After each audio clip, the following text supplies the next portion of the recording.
was a man living in the land of Uz named Job. He is a good person, worships God, and avoids bad deeds. He has 7 sons and 3 daughters. He had many servants and was the richest man in all the East.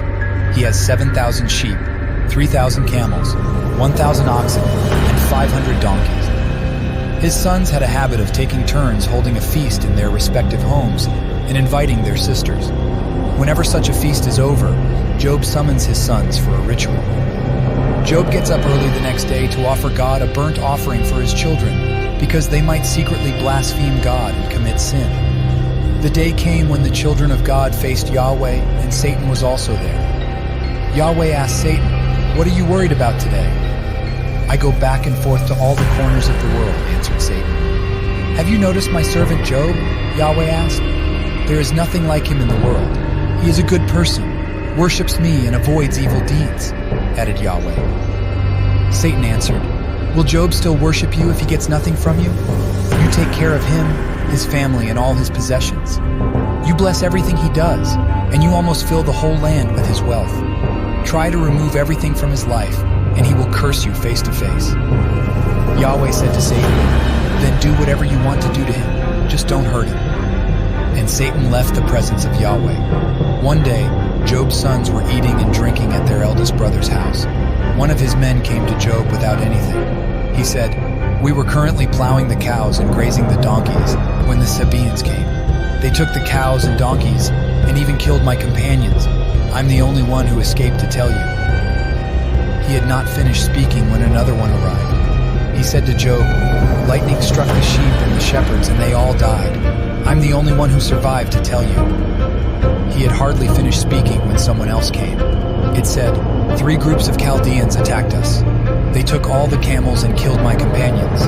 I'm the only one who escaped to tell you." He had hardly finished speaking when someone came and said, "While your children were eating and drinking at their eldest brother's house, a very strong wind hit the house and it collapsed. They fell and all died. I am the only one left alive to tell you." Job stood up, tore his clothes and shaved his head. Then he prostrated himself and worshipped God. He said, "Naked I came out of my mother's womb, naked I will return to earth. Yahweh gave, Yahweh will take back. Praise Yahweh." Despite these events, he did not blame God, so he did not sin against him. The children of God again faced Yahweh, and Satan was also there. Yahweh asked Satan, the accuser, "Where did you came from?" Satan answered, "I go back and forth and travel around the world." "Have you noticed my servant Job?" Yahweh asked. "There is nothing like him in the world. He is a good man, worships me, and avoids evil deeds.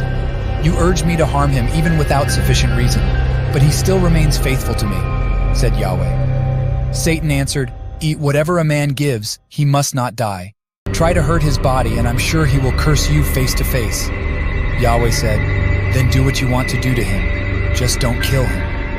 So Satan left the presence of Yahweh, and his whole body was cut with a painful wound from head to foot.